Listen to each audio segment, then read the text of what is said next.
Eu nunca fui um grande entusiasta de arquivos antigos. Para ser sincero, o que me atraiu para a polícia foi o dinamismo, o ritmo acelerado das ruas. No entanto, naquela noite de plantão, a delegacia estava deserta, envolta num silêncio quase opressivo, e o tédio me levou a procurar algo para passar o tempo. Foi assim que meus olhos acabaram parando em uma prateleira empoeirada no canto mais esquecido do arquivo, onde descansavam os chamados casos arquivados. Eu já tinha ouvido histórias sobre aqueles relatórios, muitos deles há anos sem solução, abandonados pelo peso do tempo e pela falta de respostas. Mas um caso específico chamou minha atenção. O título estava desgastado, escrito à mão. Desaparecimento da família Fonseca, Estrada do Pântano, 22 de junho de 2003. Lembro-me vagamente desse caso.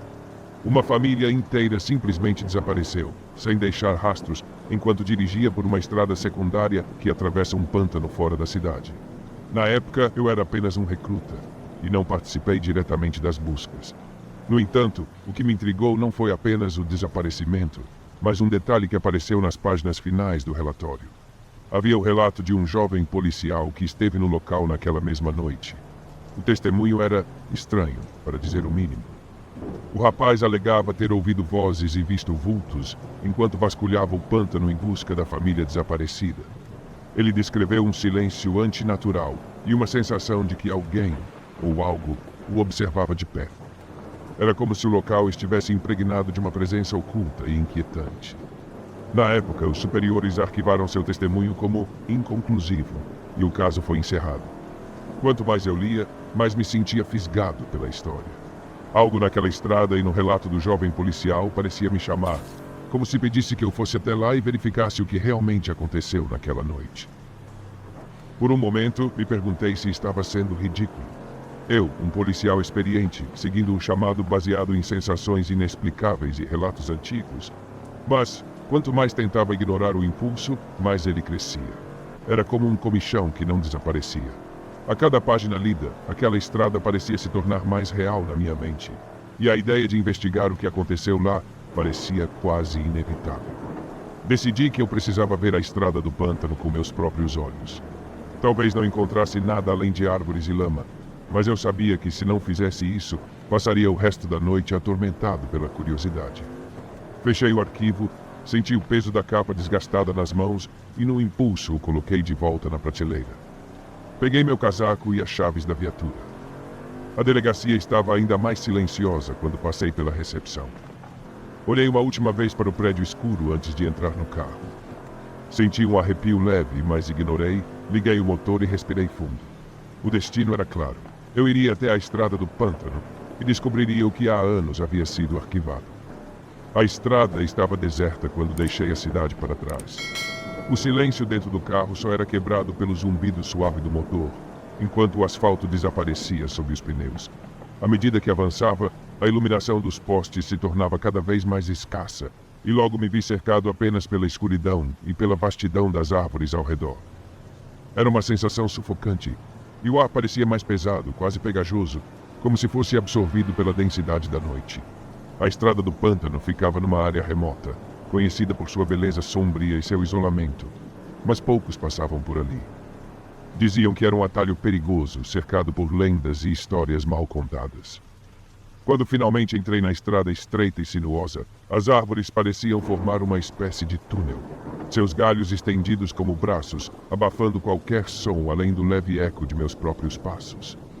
A noite estava envolta em uma névoa espessa, que parecia crescer à medida que me aprofundava na estrada. A umidade era intensa e o pântano exalava um cheiro forte de vegetação apodrecida. Um odor que eu tentava ignorar, mas que parecia se infiltrar em tudo.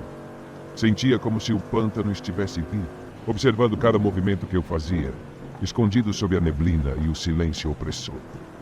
Desliguei o carro no ponto exato onde o relatório indicava que a família Fonseca havia feito seu último contato.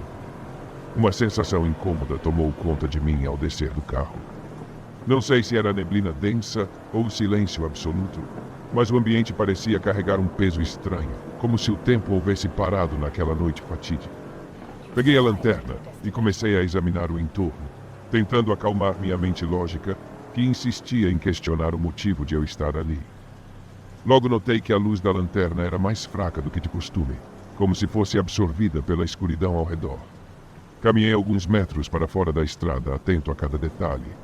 O chão estava encharcado, e o barulho de meus passos se misturava ao som de água escorrendo pelos arbustos. O vento, antes inexistente, pareceu sussurrar entre as árvores, carregando um murmúrio quase inaudível. Senti um arrepio percorrer minha espinha. Um pressentimento de que não estava sozinho tomou conta de mim. Olhei ao redor, tentando captar qualquer movimento, mas tudo permanecia quieto, assustadoramente imóvel, como se o próprio pântano estivesse prendendo a respiração. Mesmo com todos os anos de experiência em patrulhas noturnas, nunca havia sentido algo assim. Era uma sensação profunda, visceral, uma certeza de que algo estava ali comigo, algo que não deveria ser visto. Suspirei, tentando afastar a atenção. Decidi avançar um pouco mais na estrada. Talvez fossem apenas os efeitos da noite e do mistério que cercavam o caso. Mas uma coisa era certa. Eu sentia que algo estava para acontecer. Conforme avançava na estrada, a névoa parecia se tornar ainda mais densa, obscurecendo minha visão além de alguns metros à frente. Eu segurava a lanterna com força, mas a luz fraca apenas destacava o contorno indistinto das árvores e o brilho esbranquiçado do pântano à minha volta. Algo naquela escuridão era estranho, opressor, como se um par de olhos invisíveis estivesse fixo em mim. De repente, um leve brilho chamou minha atenção na beira da estrada. Aproximei-me lentamente e, ao me abaixar, vi algo semi-enterrado na lama. Um ursinho de pelúcia, sujo e desgastado pelo tempo. Peguei-o, e uma sensação de arrepio percorreu meu corpo. Ele era idêntico ao descrito nos objetos pessoais da criança desaparecida, mas isso não fazia sentido. Por que ele ainda estaria aqui, depois de tanto tempo? O peso daquele brinquedo parecia carregar uma espécie de tristeza e desespero, e, sem perceber, me vi apertando como se fosse uma pista crucial. Foi então que escutei. No início, era apenas um ruído suave abafado pela neblina, como se o próprio pântano estivesse sussurrando. Mas conforme o som se tornava mais nítido, percebi que eram vozes que pareciam chamar por alguém, misturadas com sussurros angustiados. Minha mão começou a suar ao redor da lanterna e a sensação de estar sendo observado se intensificou. Instintivamente levei a mão ao rádio de patrulha no ombro e murmurei: "Aqui é o oficial André. Alguém está na escuta?" Nada além de estática.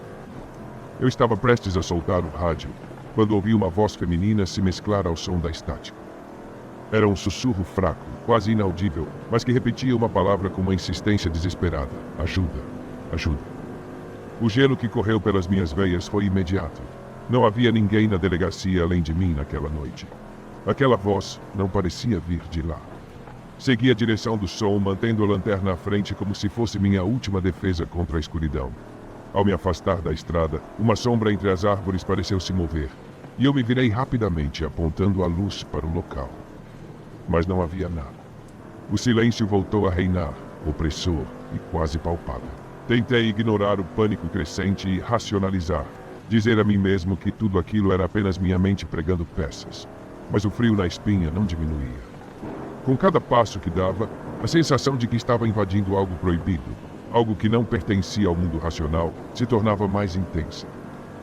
Os sussurros ainda ecoavam ao longe, agora fracos e indistintos, como se estivessem sendo absorvidos pela névoa espessa ao meu redor. Continuei andando, o coração disparado, cada sombra parecendo mais ameaçadora que a anterior. Não sabia exatamente o que procurava, mas algo dentro de mim dizia que eu já estava perto demais para voltar atrás. A cada passo que eu dava, a escuridão parecia se fechar mais ao meu redor, como se as sombras tivessem vida própria e me cercassem, uma a uma. A lanterna continuava a lançar uma luz fraca e instável, quase inútil diante da espessa névoa que se agarrava ao chão. Ainda assim, eu continuava avançando com o ursinho em uma das mãos, sentindo como se ele fosse a única prova de que tudo aquilo era real. O murmúrio distante que havia escutado antes agora se tornava mais claro, cada vez mais próximo. Parecia uma voz, mas de alguém que falava baixo demais para que eu entendesse. Era algo suave, melancólico, como o vento passando entre as árvores. Com cada passo que eu dava, o som aumentava, tomando forma, até que pude ouvir claramente uma voz feminina sussurrando um nome. Era uma palavra curta, quase infantil, e a reconheci de imediato. Era o nome do filho mais novo da família Fonseca. Minha garganta secou, e meus músculos ficaram tensos. A ideia de que alguém estava ali, chamando pelo menino desaparecido, me trouxe um medo tão profundo que eu só podia continuar a caminhar, tentando manter a mente firme. Mas uma coisa estava clara. Eu já havia ultrapassado qualquer limite seguro. Meu instinto me dizia para dar meia volta e ir embora, mas algo mais poderoso, algo quase hipnótico, me impulsionava a continuar. Era como se, de alguma forma, eu estivesse preso ali, sem possibilidade de escolha. Em meio à escuridão, eu finalmente avistei uma figura. No início, parecia apenas uma sombra, uma silhueta que se destacava no meio das árvores. Aproximei a lanterna, tentando ver melhor, mas a luz trêmula apenas revelou uma mulher de traços pálidos e olhos profundamente escuros, fixos em mim com uma intensidade que fez o ar ao meu redor parecer mais frio. Sua expressão era vazia, inumana, como se ela estivesse presa em algum outro tempo, algum outro lugar. Ela deu um passo em minha direção e instintivamente recuei. Senti o pântano afundar sob meus pés, a lama sugando minhas botas, como se tentasse me prender ali com ela. O coração batia descontrolado, cada batida ecoando como um tambor na minha cabeça. Mas meus pés pareciam não se mover. Eu estava enraizado naquele lugar, meus olhos fixos na figura pálida que me observava em silêncio. O ursinho de pelúcia em minha mão parecia pesar uma tonelada, como se fosse uma âncora me prendendo ali, naquele pesadelo que eu não conseguia escapar. Foi então que notei outras sombras surgindo ao redor. Figuras indistintas, paradas entre as árvores, imóveis como estátuas, todas me observando. Senti o pânico crescer e um grito silencioso se formar na minha garganta, preso pela incapacidade de me mover. O rádio no meu ombro emitiu um estalo e uma risada distorcida cortou o ar, como se estivesse me zombando. Meu próprio pedido de socorro voltava para mim em uma versão horrivelmente deformada, repetida pela voz feminina que agora sussurrava algo diferente. Você está perdido. Um frio intenso percorreu meu corpo. Comecei a lutar contra a lama, tentando puxar meus pés que estavam afundados até os tornozelos, enquanto as sombras pareciam se fechar ainda mais, sufocando o pouco ar que eu conseguia respirar. Em desespero, pressionei o rádio uma última vez, esperando que alguém, em algum lugar, pudesse me ouvir. Aqui é o oficial André. Minha voz saiu trêmula, quase irreconhecível, e então completei com um pedido desesperado. Preciso de ajuda. Não estou sozinho. Mas a estática foi a única resposta. A risada se repetiu, cada vez mais alta, até se transformar em gritos distorcidos que pareciam vir de todos os lados. Em meio ao som ensurdecedor, eu tentava puxar meu pé da lama, me debatendo como um animal preso. Com um último esforço, consegui me soltar e tropecei para trás, caindo na lama com força. As sombras ao redor avançaram e a mulher com olhos vazios deu um passo à frente, a mão estendida, como se fosse me tocar. Eu gritei e, num impulso, joguei o ursinho de pelúcia para longe, tentando criar uma distância entre nós. Aos trancos e barrancos, levantei-me e comecei a correr de volta para o carro, sem olhar para trás. A lama dificultava cada movimento, e eu sentia o peso das sombras me seguindo, o sussurro das vozes ecoando pelo pântano, mais alto a cada passo que eu dava. Eu estava perto do carro, tão perto que podia ver a lanterna refletida no vidro, mas algo me segurava, como se uma força invisível tentasse me arrastar de volta. Com um último esforço desesperado, alcancei a porta e me joguei para dentro do carro, trancando-o atrás de mim. A respiração estava acelerada e minhas mãos tremiam. No espelho retrovisor, eu via as sombras paradas à distância, ainda me observando, ainda imóveis. Liguei o motor, meus dedos deslizando pelo volante devido ao suor, e pisei fundo no acelerador, sentindo uma mistura de pavor e alívio ao finalmente me afastar daquele lugar. Mas, enquanto deixava a estrada do pântano para trás, uma sensação amarga me envolvia. Algo dentro de mim dizia que eu não escapara completamente, que uma parte daquele lugar, daquele terror, ainda estava comigo. O carro acelerava pela estrada estreita, e a escuridão ao meu redor parecia mais densa, como se quisesse me envolver e me impedir de escapar. Minha respiração estava descontrolada, e minhas mãos tremiam ao segurar o volante. Olhei pelo retrovisor, esperando ver apenas o vazio da estrada. Mas, ao invés disso, avistei a mesma figura feminina. Ela estava ali, distante, mas nítida, parada no meio da estrada com o rosto imóvel, acompanhada pelas sombras que antes me cercavam. O pavor me tomou com uma intensidade indescritível. Pisei ainda mais fundo no acelerador, tentando aumentar a distância entre mim e aquela visão perturbadora. Meu coração batia forte, como se quisesse escapar do meu peito. A estrada parecia se alongar interminavelmente, e eu me perguntava se algum dia conseguiria deixar aquele lugar para trás. A imagem da mulher permanecia em minha mente, seus olhos vazios parecendo seguir-me, mesmo à distância. Finalmente, a estrada começou a dar sinais de vida novamente. Consegui ver postes de luz ao longe, um sinal de que a cidade estava próxima.